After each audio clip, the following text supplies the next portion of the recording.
Hey harvesters, and welcome to the channel. My name is Matt. In today's video, I'm going to be talking about the trades I executed for June 12th. I'm going to be talking about the covered calls, the cash secured puts, and all of the strategic thinking that went into choosing the strike prices and choosing to run an option, a covered call, a cash secured put. Then we're going to take a step back. We're going to take a look at the last 42 trading days since I've swapped over my investment strategy from high income ETFs into running safe and easy to learn covered calls and cash secured puts.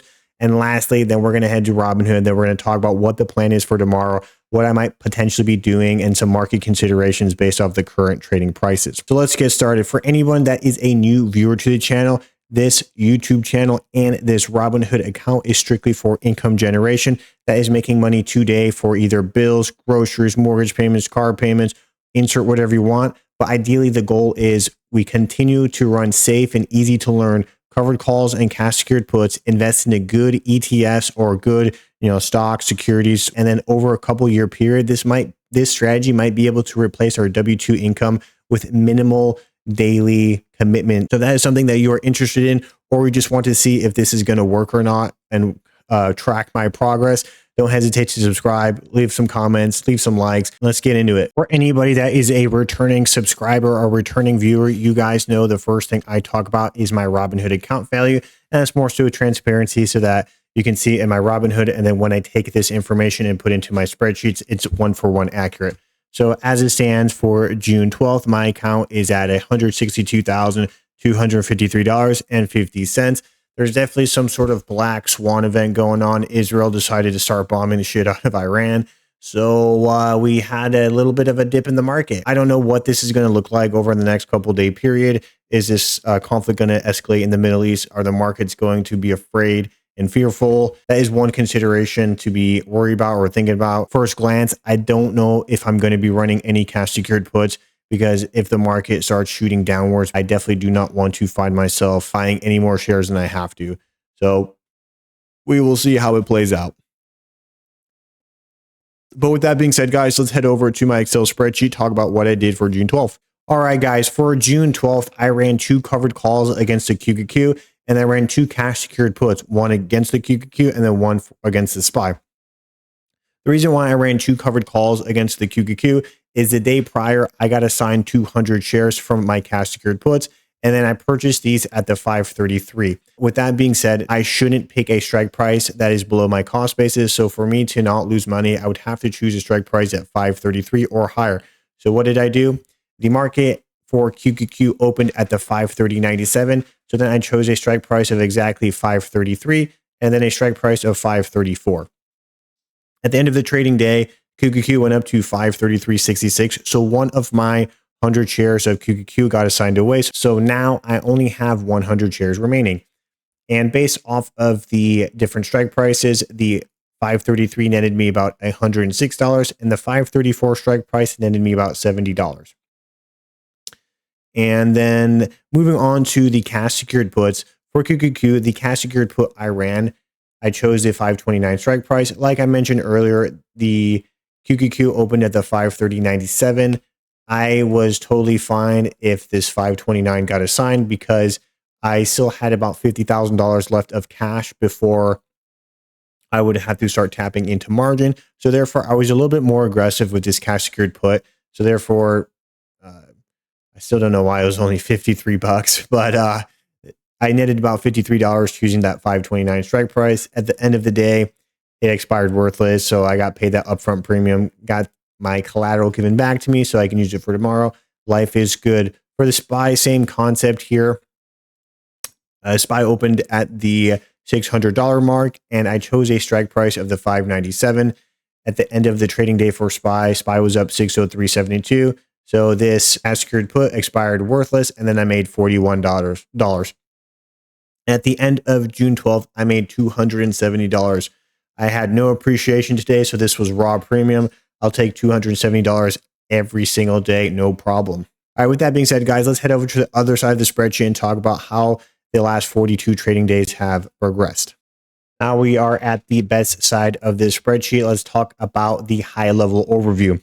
For June 12th, like we mentioned from the other side, we made about $270 of premium today, and then The total account value is at that $162,287.07.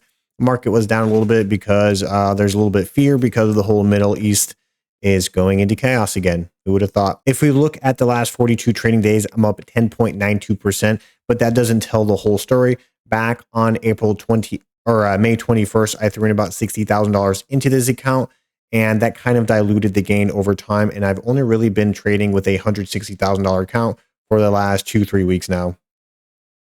But either way, I've made about $14,240.63 of realized gain. That's either premium or appreciation that I had to realize, sold, and then I'm probably going to have to pay taxes on that. Moving further along, the trade win percentage, I am winning 97.67% of my days. We had 42 winning days, 1 losing day. And let's look at the average premium per day. So I'm making about $331.18 a day. If you look at that as an average weekly premium, we're at $1,582.29. The average monthly premium is going to be a little bit lower because I've already set the number as if we were doing 3 months of this project, but we've only just elapsed about 2 months. So as the weeks and the days progress, this number is going to go up until it resets again once we hit month 3. Either way, we're at $4,746.88. In the yellow here, I came up with an estimate based off of my performance of trading. And the way I calculated this is I took the average weekly premium, which is that $1,582, multiplied it by 52 because there's 52 weeks in a year, and we came up with this number. Theoretically, if everything goes according to what my past performance is, I would make about $82,279.20 in a year. However, a lot of people have thrown this out, and I also agree with what they're saying that this might be a little bit too optimistic. I definitely got in at the right time in April, where tariffs brought the market down a lot, and then I was able to ride some of the upside very well.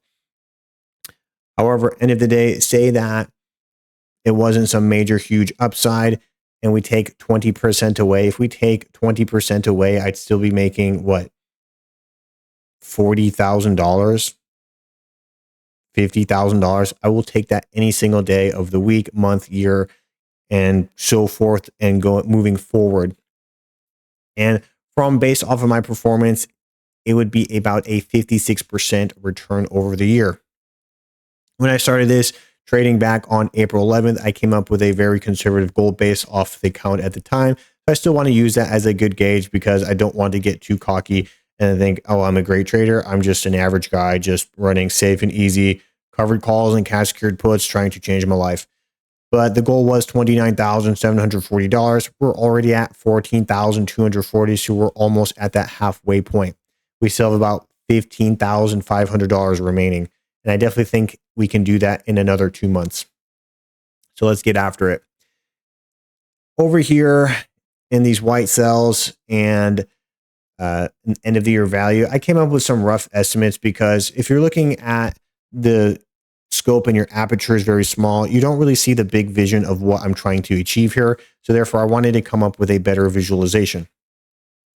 So there are 29 weeks remaining for 2025. If my trading is consistent with making about that $1,500 a week, then this $45,886 number is accurate because I just took this weekly premium, multiplied it by the remaining weeks, and then that's how we came up with this number. Ideally, for me, I would like to make about $1,000 a week. So therefore, I also came up with a number for what making $1,000 a week would look like for the remainder of the 29 weeks. So we came up with $29,000.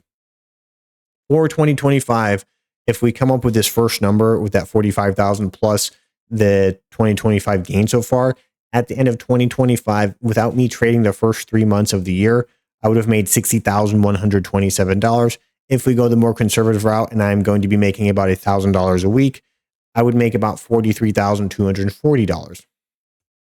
But now let's talk about that as an end of the year value. So I used this $43,000.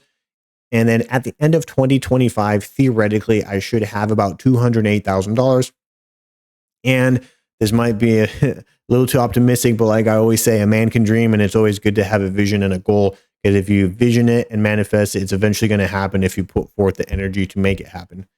So end of the year value for 2025, 208,000, but then we're going to use that 56% return, and then we're going to continue that trend. So at the end of 2026, if I continue trading these safe and easy to learn covered calls and cash secured puts, by end of 2026, my account is at $326,008. 2027, we'd be at $509,339. And for 2028, we'd be at $795,767. And then eventually we'd finally hit our first million in about 4 years from now. And that would be 1.2 million. And then in 2030, we would be getting close to that $2 million mark. And I came up with an estimate yesterday for how much money is in my account right now. By 2030, that would be, if we got up to this almost $1.9 million, that's almost 11, almost 12 times what's in my current account. And if we multiplied 11 times the daily value of $331, that's like $3,800 a day. That's absolutely wild. And over a year period, that'd be like $900,000. So I hope we can all get there one day, and then we can drive Lamborghinis, or maybe you're not into that flashy stuff, but you can be at peace with how you can live your life. So that's what the goal is. I still need to find the time to come up with a tax calculator. For me personally, I am a high income earner, but not everybody meets that category. So I probably would choose something like a 35% tax rate, at least for myself. So just imagine what this 55% return is, and take 35% of that return away. And then that would be a more realistic number, but I'll get there when we get there. Maybe this weekend, I will come up with that tax number. Either way, for the weekly tracker, we have had 9 weeks elapsed. Yep, we had 9 total weeks that have elapsed. 8 of those weeks were green weeks. 1 of those weeks was a red week, and that red week was more so from a red day on April 22nd. I butchered a couple of my covered calls. I was buying some options below my cost basis. I was risking it, and then the market had some very good news, because it was that weird tariff time that any bit of good news shot the market up. That's exactly what happened. And then I tried to roll my option, but I didn't roll my option far enough, and I didn't choose a different expiration date. So therefore, I paid the price of just realizing a almost $1,700 loss. Since that point in April 22nd, I have not had a red day. And for the remainder of my time trading, I hope I never have another red day, but that might be a little unrealistic. But for the current week we are in, after 4 days of trading, we're at $1,879, and we are about to surpass last week with almost $2,000. If we can hit $2,000 by the end of this week, I think that would be fantastic. And with that being said, we have hit the 4-digit club almost 5 weeks in a row, and that's exactly what I want to see. I like to see thousands of dollars every single week. For the monthly tracker, just to kind of give a high level overview for the people that have not seen my channel, the month of April, I only made about $2,289, and that's mostly because I had a bad trading day on April 22nd. If I didn't have that April would be closer to about $38, almost $4,000, but that's not how life works. We learn through our mistakes, and that's okay, guys. When you're going to be learning these options trades, you're going to make mistakes. Instead of running covered calls, you might actually buy an option, or vice versa. When you're trying to run a cash secured put, you might accidentally buy a put. So it's just, things are going to happen. We learn through our dumb mistakes, and that's okay. Because if we look at it, I had this one red day. If I decided to quit then, I would have not made another $10,000 to gain. So just throwing that out there. But for the month of May, yep, we made $8,073. And then for the month of June, we have, about to complete 2 weeks, and we're at $3,878. And then hopefully by tomorrow, maybe we can hit that $4,000 club. And we still have about 2 weeks and 2 more trading days after Friday. And lastly, the yearly tracker. We've already mentioned it because I talk about that during my daily tracker. We're at $14,240.63. So we are doing pretty good. I'm definitely happy. I have moved away from high income ETFs. I don't have to worry about NAV erosion. Every time a distribution is paid out, I don't have to worry about the NAV returning back to its normal price. So I am very happy with that transfer. All right, guys, now let's head over to Robinhood and talk about what I plan on doing for tomorrow. June 13th, what are we doing? My current stance is I have 100 shares of QQQ and I am going to choose a strike price at the 533, which is my dollar cost average point. QQQ is trading around that 525 and I don't necessarily want to risk anything on a Friday. I've already made $1,800. I don't need to continue being greedy and making more money where then might potentially slip up. But with that being said, let's take a look at my buying power and what I have available to work with. So I might run maybe one cash secured put on the QQQ. And this is my thought process. If I can get QQQ at a little bit of a cheaper price, and let's say QQQ is trading at the 525, maybe I choose a strike price of the 520. I still think that would be a great price. And long term, I think QQQ is going to go up. So yes, there might be some conflict. There's a black swan event. We don't know when it would end, if it's going to escalate, but I think maybe buying QQQ at that 520 wouldn't necessarily be a bad bet, or at least putting a cash secured put in, make a little bit of money. And then if it does go down that far, I would buy in at a relative discount. But like I said, it could go lower. But if it goes lower, I'll just wait out the market. It's okay. Let's head over to QQQ and actually take a look at what some of the numbers look like. So for the sell call, QQQ trading 520, 519. These premium numbers are way out of whack. There's no way that running it at the money is going to net you $600. That will never happen. But let's head over to this 533. I'll probably lock in this number. And yeah, it doesn't look like the market has adjusted from today's trading. All right, but let's talk about the cash secured put. This might not even be worth looking at if the numbers aren't necessarily updated. Yeah, because doing a at the money cash secured put is going to net you only $23. There's something off here. But ideally, I'd choose something, maybe a strike price of this 520 for this cash secured put. So between the covered call and the cash secured put, those might be the only two things I run. If the market recovers and it's showing signs of green and it's not really affected by that Middle East conflict or like the strikes, we will see. I might run maybe two cash secured puts, but I don't want to overextend myself on a Friday. I've already made the money. I don't need to slip up. So I'm just going to play it very cautiously tomorrow. Yeah, guys, that wraps up the video. Let's lock in. Let's stay disciplined and let's stay harvesting mad out. See you at the next one.